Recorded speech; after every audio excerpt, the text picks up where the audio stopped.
Hello survivors, and welcome to another Soulstone Survivors video. In today's video we're going to be taking a look at another Myrmidon build. She is just a fantastic character in the game with so much to offer us right now. We actually going to be looking at an area of effect build or an area build where we're going to be using quite a cool thing that we've discovered with one of the new skills, and then also just based on a couple of the new skills as well as old skills of the game. So firstly, the runes we're going to be running, the top doesn't matter. We don't really need weapon expert, or if you don't want it, efficient extraction and material harvest is just there to kind of farm materials. But the most important ones are going to be synergetic, improved repertory, center of attention, and multicast mastery. The reason we use center of attention is to increase our area of effect, but also a lot of the skills we're going to be using use the area tagging, and when a skill uses area tagging, a lot of the time it affects random enemies. So now it's going to be affecting us on our head, and that makes it a lot easier to attack enemies because we can just stand near them and the skills will hit where we want them to. Now we're going to be using the Myrmidons' fourth weapon for this. What that means is these two nice dudes over here, our Murlocks, are going to be increasing our area of effect. We'll be taking a look at that when we remove our Abyssal Fissure. We'll be able to see how much area of effect they actually give us, because this gives us Colossus, which means that the area of effect will keep fluctuating and we want to get an exact figure. This is the only colossal skill that we use in the beginning, and once we get rid of it, we get rid of it. We are using Fury of the Depths. As you can see, it has the area tagging, it gives us resilience. Jaw Storm gives us fragility, area tagging. We've got Ice Vortex, area tagging, which is a stacking damage with slow, which is fantastic. We then are running ourselves On Guard, which is exposed, bulwark, and form. Exposed works really well with stacking damaging skills. It doesn't work well with dots, so don't, if you're running a dot build, rather go brittle. Brittle is much more powerful than exposed, but we want to play with area, and it's just fun to play exposed, slow stacking. And then we run smart and might for the holy and area combo over there with healing as well. So really, really cool little combination of skills over there. And we're using the fourth weapon like I mentioned, and we're just going to be playing this on the Frozen Wastelands Danger 8, so they get more health, more damage, attack speed, and movement speed. But I'm looking to farm more titanium, which is what we're kind of looking for. 36 curse intensity is the most that you need for prestige and mana soulstones. If you're just doing it to farm, you can actually get rid of those. It does not change the common, uncommon, or any of the materials or possibilities that you can get anything. Ethereal lords isn't, none of this is really necessary. It just helps you with prestige and mana soulstones. I don't need any of that, so we're going to run on 30 curse intensity for the farming of the materials. That's what we do it for. There's no real reason, or we don't get anything out of the game from playing on the hardest difficulty, except for like, hey, I managed to beat the game on the hardest difficulty. I do believe that this can do that. Full curse, it's a very, very strong build, especially since we're stacking a lot of slow, and we also, Ice Vortex just does a whack ton of damage. So the only thing I can say about this build is when you're playing like Ice Vortex, even Blizzard, or let's say you wanted to use Avalanche instead, because it is an area, it is lasting, it uses a lot of projectiles, it has quite a big explosive radius, so when you're playing with full graphics, it does become a very visually cluttering skill combo. So we do have to look at that. Smart kind of covers the screen as well. We've got the new guys over here, the Murlocks, which are covering the screen. We've got the Ascension, which covers the screen. It even makes it rain. There's just a whole lot that goes on here that really doesn't help you with visually, and the clutter that comes with it also. We do need to just keep that in mind as well and try and work with that.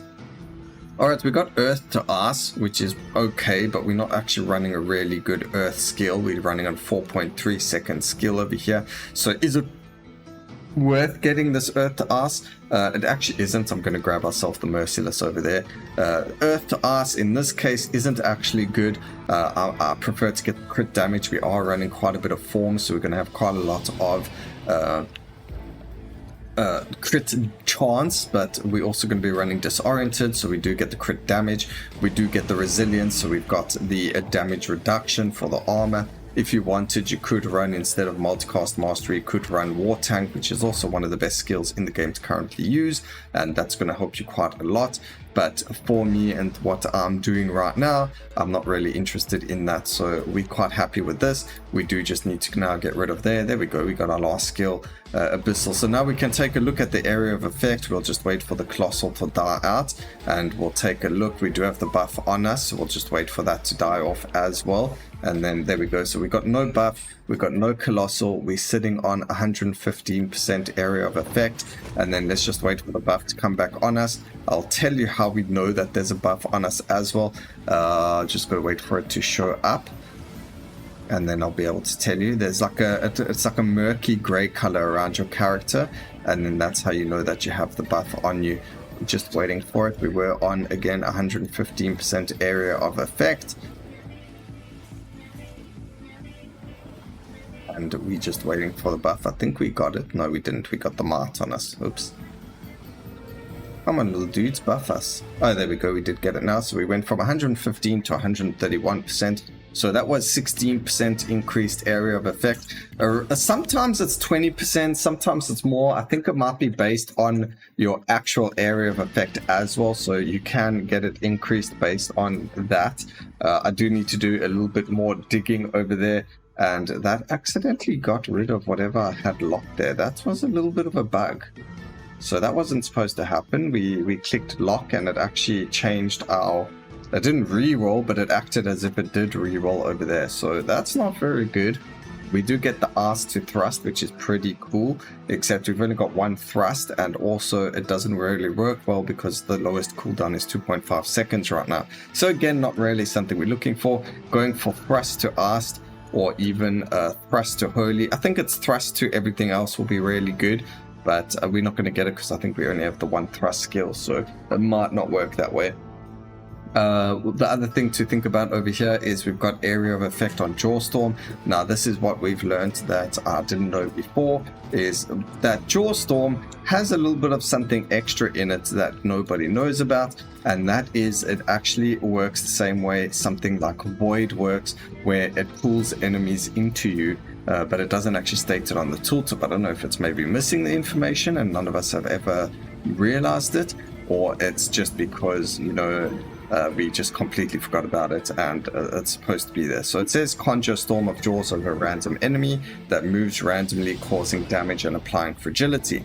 Now, if you take a look at Void, I think it does actually say pulls enemies into you, or even Shadow Grasp. We'll take a look at them after the round and see what the wording is for those. I did mention that we would take a look at Void and Shadow Grasp at the end of the video, and you know, I completely forgot about it. So here we are looking at them for you guys. So as you can see, Shadow Grasp says it pulls enemies in a large area towards you, as well as Void saying pulls enemies towards the position and applies doom. So it's weird that Jawstorm does the pulling, but it actually doesn't mention it in the tag.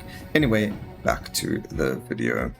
But they have the same effect, where the larger the area of effect, the larger the pull radius. This does only work well up to, I think, like Overlord 2, and then the enemies just gain too much body mass that it doesn't pull them in. But you'll notice when the enemies are near Jawstorm, they do start to gravitate towards it or get pulled into it, and this is affected by area of effect. So the higher your area of effect, the more that's going to be affected over there. Grabbing ourselves Arse to Earth is actually pretty good. We've got a 1.9 second cooldown Glacier, so that's going to help us over there. We do want to focus on our Arse Vortex, of course, being our main damaging skill, and then area of effect on the all of our skills is going to be fantastic there too. Potency, multicast, we do want the touch of Arse as well, because that's going to allow us to stack the more Arse stacks.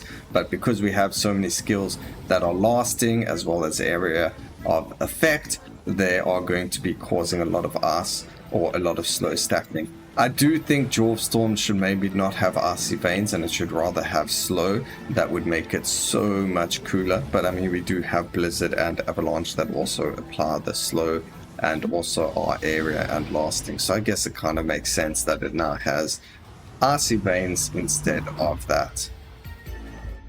Alright, cast frequency will work really well over here. So we're going to grab that. So we grab the disarray, we're going to grab the area of effect over there, and then focus, more cast frequency. That is fantastic. getting our on guard to a really, I mean, just look at that damage over there.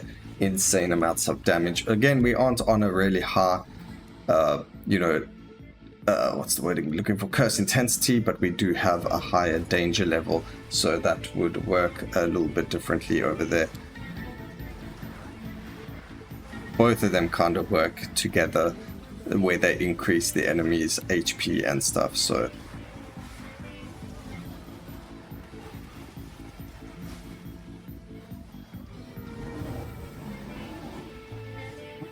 it's good. Ooh, a nice multi-cast for the Soulstone. You can see now the area of effect is a little bit larger. That's really pulling in the enemies a lot more than it was previously.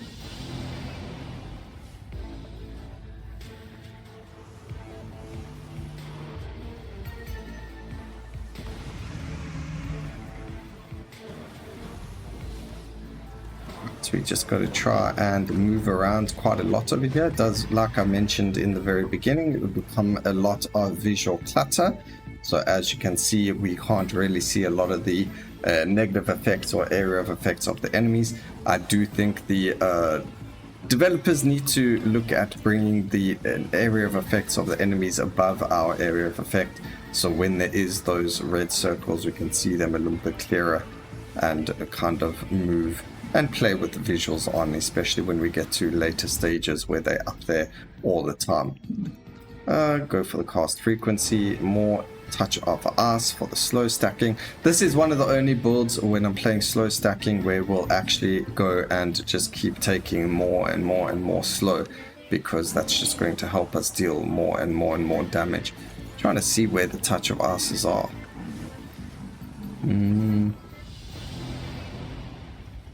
Oh, there we go. We've only got 5 of them right now.